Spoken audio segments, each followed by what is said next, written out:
Hello folks, Reverend Crystal Cox here, and I just want to visit with you folks today about just a few things. I watched a movie tonight named Philomena, and it brought up quite a few things for me that I've been meaning to share with you folks. One of the issues is forgiveness, and how do we forgive someone who has done something so horrifying to us? I often wonder how victims of molestation, for example, forgive the molester. I've heard the sayings that forgiveness is not about them, it's about you, and if you don't forgive them, then they have a rent in your head or whatever. Well, it's pretty hard to forgive these people. In this movie, I don't know if you've seen Philomena, but it's a really incredible movie, and at the end she says she forgives these evil nuns. And I don't want to spoil the movie for you, but the journalist that was working with her, he said he couldn't do that. And she said that, well, she's like, well, look at you, you're filled with hate. He was very upset and feeling a lot of anger at the injustice, right? But she was willing to forgive the nuns, even though the nun that she was forgiving was probably around 90 years old and had no remorse at all. She believed in what she'd done. Anyway, you'll have to see the movie on that. But I've recently had some pretty heavy conversations with family members on forgiving people that have done horrible things, and this based on religion and faith and resurrection. And according to their belief, they were talking about the fact that if you know the truth and you still violate the truth, then, like, if you know the true word of God and you violate that, then you won't be resurrected. But if you don't know and you do these bad things, then you will be resurrected.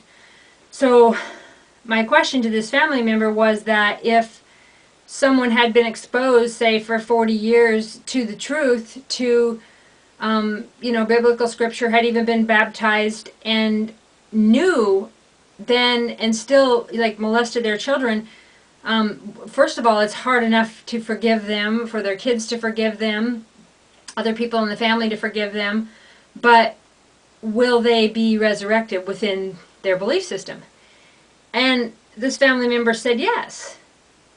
And I said, well, why? I mean, they knew the truth and they violated it. Well, they said, well, he didn't really know. I mean, clearly he didn't know because he still did the bad things. So that's pretty much everybody could still know, biblical scripture and do the bad things, but because they didn't actually digest that knowledge, well, they'll be resurrected, right? And it's particularly hard for me to digest these concepts because when you're trying to be loving and kind to family members on these issues, and you realize that this, I asked this family member, well, does it say in the Bible that you're not supposed to have sex with children? Well, they were like, no, it doesn't really, but, sin is sin. So, I just take a deep breath on that one because, according to their belief, also being a lesbian is a sin, and I am a lesbian, so my loving another consenting adult is equal to the sin of molesting a child. Well, this kind of stuff is really hard to digest, and I realize that a lot of religions believe that all sin is equal. So they believe that you being gay is a sin. Okay, there's other sins, alleged sins in the Bible, and that's equal to, say, you molesting your children. And it seems pretty horrific to me, and it seems to me that all sin is not equal, and I guess we're each our own moral judge and jury in a way, and we all answer to God, to Goddess, to something on the other side. But to think that your family members look at you through these eyes, it's a little bit sad. And so I've gotten off topic here a little bit, but I tend to do that. But in this movie, their babies were being taken from them, 14-year-olds or whatever, getting pregnant, and their family abandoning them because they're pregnant. And of course, the guys who got them pregnant, they live on and have a regular whatever life. But the girls, their life is ruined. They're taken from their family. Their life is never to be the same again. And then the children were taken from them. And to the nuns, it was sin for these young women to have sex, right?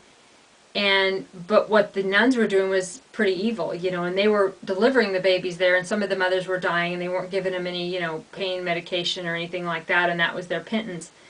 And it's evil, but also so is sexually abusing your children, and to equate that to other alleged sins to me is it's pretty hard to digest. So on the issue of being able to forgive, I'm not sure that forgiveness is, even if we say we forgive, do we really forgive someone who's affected our entire life? And if these people are still living, it's like, I've had debates in the last few months about, why can't I help them spiritually or heal them? Or, I have no interest in healing a child molester. I don't know that they can be. This person I'm talking about did it over a lifetime, and none of the adults around seemed to be able to stop them. There's nothing that could be done. So forgiving people who did that, it might help them to lead a happier life, and they can go on and maybe do good things, maybe not, who knows, but it doesn't help their victim, and it doesn't change what happened. And so where do you take that higher ground spiritually to forgive someone that's done something so horrific and so evil per se, and you can't. A lot of people say they forgive, and maybe they do, but I don't understand it. And these things that I come across in my life that I don't understand, the only thing to do to it really is to, picture it as something and just turn it over to God, to Goddess, and just kind of cut the cords and let go, let God. But also, if these people are still alive and doing these things, you kind of have to make a stand. What do you do? And in what I've done in anti-corruption writing and stuff online, I found that there's so much of that going on that nothing can be done. And so this video was not going to be about child molestation, but apparently it is. I have talked to people before about doing a nanny cam type thing, and they were just horrified because, I guess they don't want to know. So they think that the video might get in the wrong hands. But within the last few months, I've seen a case online where the guy was convicted real fast, and it was an 11-year-old girl, and she was removed from the home real fast because she had a video. Okay, so yeah, it's disturbing to watch a grown man have sex with a 3 or 4-year-old. Disturbing, yes. We wouldn't want to have to see that, right? But they have to experience it and live it. Okay, so if a Teddy cam or if some sort of a disguised camera gets it on tape one time and you can convict them, or if it's a father or someone that's in their life and you can get that person away from them fast, and I'm not saying that mothers don't do bad things. If there's some sort of suspected abuse, the only way to really get justice fast is to have a video. And yeah, the video might get in the wrong hands and blah, blah, blah. But the idea is to get these victims away from those who are victimizing them. Now, this topic here was about forgiveness. And I myself, in that particular area, I haven't come to terms with how people forgive someone who raped them as a child, or to forgive people who rape children. I have people challenge me with this issue a lot, because if I'm so-called spiritual and a healer, why can't I heal them, or why can't I forgive them or help them? And I guess I just have to say that's just not my lot in life. That's not where I choose to go. I don't really choose to heal those people. I try to work, with victims and not necessarily the aggressor in that situation. And I'm just not really sure on that particular situation where forgiveness comes from. I mean, when you talk about, abuse and, you tend to love so much that you forgive, like say your parents verbally abusing you, hitting you, treating you bad, and then later in life you love them, you take care of them, you end up, guilt and all this stuff, and especially if you're an only child, you're just kind of there because you feel like you have a moral obligation no matter what they did to you. And to feel that obligation with someone who has molested you, I mean, some people think that, again, all sin's equal and all abuse is pretty torturous. But it's pretty hard for me to digest the fact that these people will remain close the entire life of their aggressor, like say their father, and the mother and father stay together, and the child knows. I mean, I've had many gals that are 18, 19, in their 20s talk to me about being molested, and their dad's still alive and the family's still together, and they kind of have to be around that. And it's not something that was ever apologized about. It's something that everybody just knows, and families aren't talking about it. And in the last 4 years, I've met people from 80 to all the way down to, I don't know, maybe 17, 18 that have been molested. And they act like, a lot of them have even just come out and told me, well, isn't everybody, I mean, hasn't everybody had some sort of sexual abuse as a child? And I don't think everybody has. I think it becomes the norm in a lot of families. And so what do we do to stop it? What do we do to stop this chain? And I guess I thought as a society we were better at this. But if 20-year-olds are telling me that now, then it's still happening. We're still turning a blind eye as a society. We're still saying it's okay. We're still saying, well, men just do that. And I'm from Montana, and those of you who know a bit about my story, I've written a lot about rape in Montana, and it seems to be a culture of rape, and boys will just be boys. And I know that in my high school there was a cover-up of a team of wrestlers that had raped a gal, and it just kind of the gal ends up getting a bad reputation, but she's the victim, right? I think the wrestling coach ended up leaving town, but I know, like the University of Montana, there was rapes reported year after year after year, and they were ignored. There was a lot of GHB and date rape drug in the town that I was in and reporting in, and I was getting it from all over the state. Now the cops, the detectives, nobody was really doing anything about it, and it seemed to be, well, it's just rape. It's just sex. So, and boys will be boys, guys will be guys, whatever. And so I don't know as a society how we change this. There are, I think, a lot of places that, do take rape seriously. I don't think that the state of Montana is one of them. And I think, to me, personally, that represents the mentality of these families that just look the other way. They don't want their lives to be ruined. They don't want their dirty laundry out there. They don't want to call out some family member that's had sex with children. Now, this would be on my mother's side of the family that I'm talking about. It seemed to be that people were sexually active at a very young age, and it just seemed to be the norm. Lots of drinking, alcoholism, I think, and there was, you want to say that it's maybe one side of the family, and then it's a certain part of society, but then when you realize that it's everywhere, right? I mean, I don't know a lot about my stepdad's family in that situation. I really haven't heard. I've heard of some kind of, but not necessarily like among his brothers and sisters as far as their children, but among their family, like way back in the 30s, 40s, whatever. It seemed to be just something that, I mean, if there was a sister, it just seemed to be something that was commonplace. And then, I guess, yeah, I can't believe I'm saying this, but I guess I am.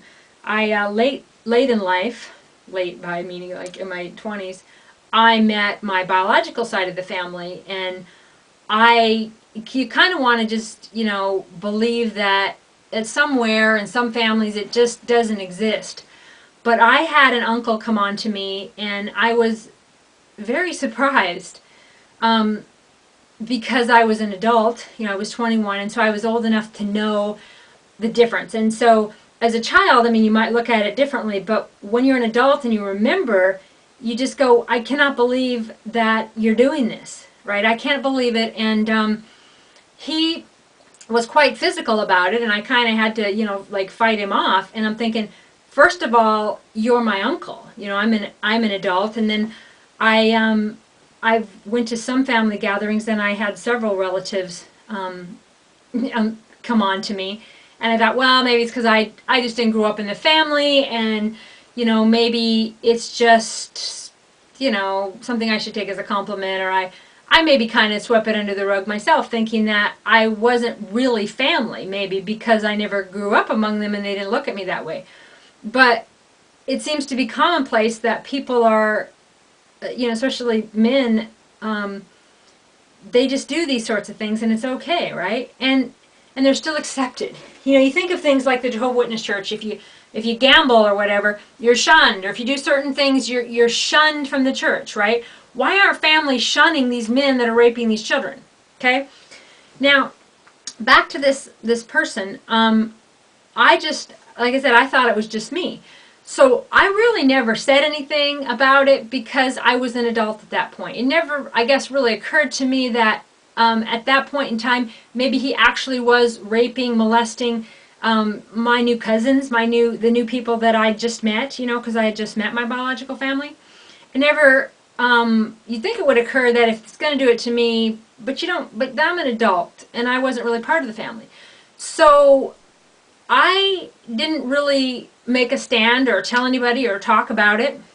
And then years later, I got the feeling that he was molesting other people in the family, like other nieces.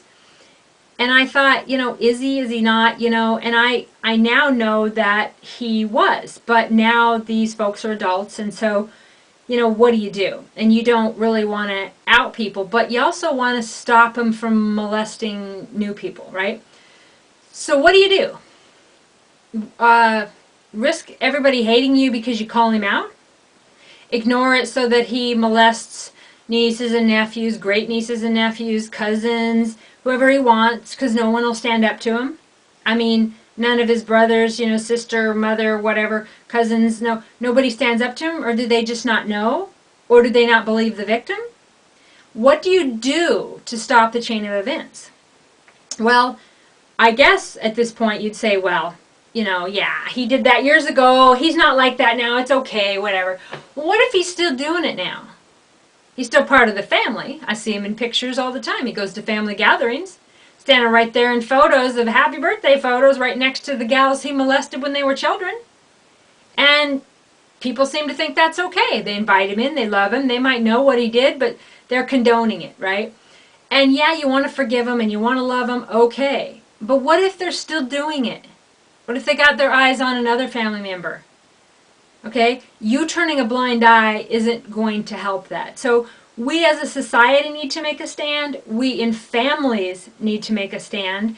And this particular issue that I'm talking about, I'm not going to make a stand. I'm not going to, apparently I've made this video, and I started talking to you about a movie. But because what do? Is it not my problem? I mean, they're my blood, but I'm never around them. Whose problem is it? If it becomes everybody's problem, or is it nobody's problem? Or does the people that were molested by him just choose to not have the love of the family and don't go to family events because he's invited? Why is he welcome to family events and the other people have to stay away? Why shouldn't he have to stay away so the other people can feel safe? Is he still molesting other people? I mean, if he tried to sexually, well, let's not call it assault. Let's call it, I don't know what you want to call it. But it was physical and it was apparent and it was disturbing and disgusting. And to find out that around that same time he was molesting like 13-year-old, I think, nieces at that time that I didn't know, it's pretty disturbing. So I'm assuming now that if people can't fight him off, that he'd probably do the same thing. But what makes me sick to my stomach is seeing him in family photos now next to those that he molested in their adults. So how did they forgive him? Well, it's pretty hard to forgive him, but how do they forgive the other people in the photo? Who invited him? Why is he even welcome? Why is he not shunned? Well, our culture seems to still be acceptable of sexual molestation in families as the norm. And all I can say, if you're a victim of this, to give it to God, but also, you may not be invited to family functions. You might be shunned. You might be hated, but you need to make a stand. You need to say, he molested me. He raped me. He's still living. He's still strong, and he can still be doing this to anybody at any age in the family, preferably, because those are the ones he has access to, and they don't suspect it. And if he's still at functions, and there are young girls in those photos, and who knows, maybe boys too, that these folks should make a stand and say, look, he did this to me. I'm not comfortable being at an event where he's at because he raped me. Okay? But instead, what?